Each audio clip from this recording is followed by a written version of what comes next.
Is Thursday a must-win for the Seahawks? Marcellus, I loved picking this topic because nothing gets under your skin more than a must-win. I hate you, boy. Well, I was on the phone with John Heller, our producer, and he said must-win. I hung it up. Then I picked it back up because I do my job. I hate that term. Nothing gets under your skin it's corny. It's more corny. than a must-win. But, in fact, it is a must-win for the Seattle Seahawks. I love understanding the context of games being must-wins, Sel, because sometimes you got to win them. Oh, explain. I will. I'm looking at the Seattle Seahawks. I was one of their biggest fans on television. You know this. For weeks, I fought Marcellus. I bobbed, I weaved, I threw my right jabs, I threw my left hooks. For weeks, I fought Marcellus. I said the Seahawks are the team to beat. 5-0. Russell Wilson cooking. Hadn't messed up one meal. 5-star meal. Chef's kiss. But then I saw the Seahawks start to take L's. Not one. Not one. Not two. Two. But L's in abundance. Yeah. An abundance, Marcellus, of L's. And then I had to look back, Marcellus. I had to evaluate myself. I said, Acho, have you been lying to yourself? Let me see what the Seahawks have done. They beat the Falcons. Well, Falcons aren't a good team. They beat the Patriots in Cam Newton's second start for that team. Well, Patriots aren't a good team. They beat the Cowboys. Cowboys at the time. They beat the Cowboys. Cowboys aren't a good team. They beat the Dolphins before the Dolphins were starting Tua, before the Dolphins' 5-game winning streak. Dolphins weren't a good team. They barely beat the Vikings before the Vikings have now won, 3 of their last however many. The Vikings weren't a good team because Kirk Cousins was terrible at the time. So then I look, Cardinals, they're going to make the playoffs. Oh, they lost to the Cardinals. Oh, Bills are going to make the play. Oh, my God, they lost to the Bills. Rams are going to make the play. Oh, my God, they lost to the Rams. Sal, I looked at myself in the mirror as a man, and I said, you know what, Acho? You have been lying to yourself. You're not a man? The Seahawks. Who'd you been lying to? The Seahawks are not who you thought they were. They have not beat a playoff team, the only playoff team by schedule now that they've beat the Miami Dolphins, and they've lost to 3 playoff teams, the Cardinals, the Bills, and the Rams. If they don't win this game, Sal, the jury's done. It's out. They're decided. The Seahawks would now be 0-4 versus playoff teams, and depending on how you look at it, have one win. They'd be 1-5 versus playoff teams. That was a very complex take. You know why? Because it was a bunch of lies. I told you, my grandma said the truth is simple and lies are complex. That was a very complex take because you never landed on what must-win means. Necessity. You never landed on what must-win actually dictates. That if you don't, there are dire consequences. They're not dire consequences if they don't win this game. Be real about it. No matter which scoreboard you look at, the literal scoreboard, which is the points, win-loss column, or the psychological scoreboard of, momentum is away from us, or whatever you want to say, they're still in it. Look, mathematically, they're 2 up in the loss column from 2 teams that are outside the playoffs right now. Those teams are the Bears and the Vikings, and then the Lions we could throw in there. But Bears, Lions, are you really threatened by the Bears and Lions in their surge in the latter part of the season? Maybe you are, maybe you're not. But mathematically, who cares? We're 2 up in losses on them. And the Vikings, we own the tiebreaker, even if they want to creep up into this conversation. But they're still on the outside looking in. Right now, Seattle Seahawks are in the playoffs. Right now, the Seahawks are in first place. A 3-way tie. I'm just giving you facts because you don't have peace with process. And we get into this all the time. I have peace with process. Bro. Okay, I know you just moved to L.A., so I don't know if your security detail is up to par yet. And I'm talking about the one at your home. But let me tell you about peace when you're from L.A., when you know L.A., and you've been in your home for several years. My peace comes from the fact that, I have an alarm. First, I have a gate. You must get through the gate. And then there's a moat. No water, but no dragons either, but it's still a moat. No, seriously. Then you have the peace of mind. My alarm's on. So my wife sounds like you. Did you hear that? I was like, I don't care what you heard. The alarm would sound. I trust in the system. Then after that, if I hear something and I don't care what my wife is talking about, guess what I could do? Check on my cameras. I can look and see. You are a person that as soon as you hear something, oh, my God, go run outside in your pajamas after you just go off on some tangent that is not what we're talking about here. We're talking about must win. Mathematically, it's not true. Psychologically, it's not true. I don't know what you're seeing on the cameras, brother, but sit back down and watch TV. Sal, the only meaning of true security is really dependent upon the neighborhood that you're in. You can have you grew up in Compton. Don't start fronting now for the camera. Don't start fronting now for the camera. It was kind of peaceful for me in Compton. It's been an issue or two in Studio City, too. I'm just letting you know all these protesters. It is dependent. But I feel you. It's dependent upon your neighborhood. Yeah. So let's talk about the Seahawks neighborhood. Let's talk about their neighbors. The Los Angeles Rams. Oh, that neighbor's scary. They gangster. That neighbor came in and beat them Seahawks. We just saw it this past Sunday. They don't do well. Who else are their neighbors? Okay. The Arizona Cardinals. That neighbor's scary too. And that neighbor lived right around the corner, right down the street.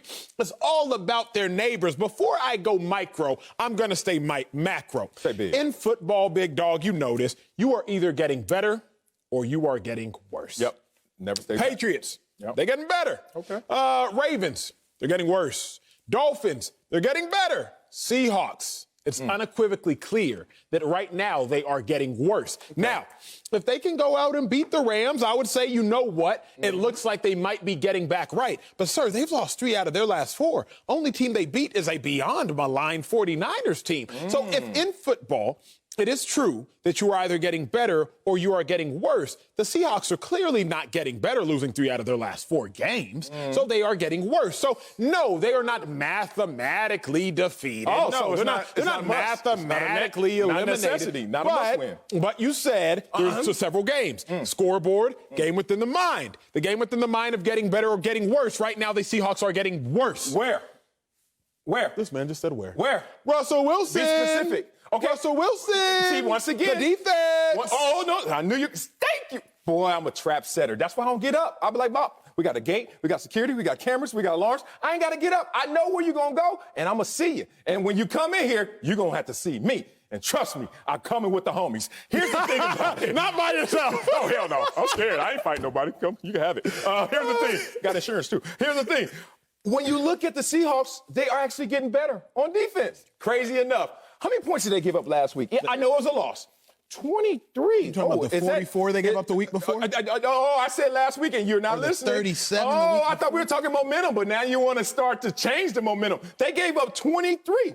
Whoa, is that a season low for them? Tied for their season low. So if you're looking at it in the defensive room with Ken Norton in there, you're like Ken Norton Jr., you're like, damn, dog, we are all right. We're going to trend in the right direction if we're going with the momentum. You're talking about wins and losses, and I'm talking about wins and losses in the win-loss column. They're in the driver position. They're in pole position. But let's talk about this neighborhood. The Seahawks don't have to stay home. They have the easiest remaining schedule. There are 32 teams. Who has the easiest path in front of them? The Seattle Seahawks. Tell me, are you scared of these names? Eagles, Giants. Hell no. Not at all. We're going the wrong way. Jets, Washington football team. That WFT looks weird. And then you got the 49ers. You already beat them. Don't skip over them Rams. I skipped over them because they scary. The point is we're going to avoid that house, but we're going to still trick-or-treat everywhere else. But that's the thing. You're 2 up on everyone else with that easy road in front of you. How can it be dire? Because one, you're already clinging for dear life. Seahawks are currently the 7th seed, if I'm not mistaken. Yeah, but you're clinging. Oh, my God. 2 up. Help. Not 7th seed in a tie, not 7th seed up 1. 7th seed up 2. Come on, Wild. Okay, but are we bragging about a 7th seed? Now let's go micro, because you went there. Let's go micro, because we're here. The Seahawks not only must win, but their fearless leader, Russell Wilson. The only 2 goals for the Seahawks all season, get to the Super Bowl and get Russ an MVP. But Marcellus, the lowest seed, and I got a full screen for you because I'd rather show you than tell you. The lowest seed to ever win an MVP, quarterback. You got to go to Peyton Manning, 08. He was a 5 seed. The late Steve McNair, he was a 5 seed, 03. You don't win an MVP, sir, if you are not a top-flight, top seed. And? Matt Ryan, he had 5 losses, but he won an MVP because he was a 2 seed 2016. Yep. Think about Mahomes. He was a 1-2 seed. Think about Brady, 17. Where was he? If they lose and they end up with these 4 or these 5 soon-to-be losses, and Russell Wilson ends up as a 7 seed, sir, not only have they lost out on their team goals, because the goal is not to make the playoffs if you're a Seahawk. Russell Wilson's made the playoff every year except 1 year. So bump all these low-bar goals that Marcellus Wiley likes to set. Wow. You lose your big-time goals, and Russell would lose his individual. How are you going to lose your big-time goals when you're in a 3-way tie for first? You all have the same amount of wins. Think about it. The team you're facing tonight, everyone's saying it's a must-win for you.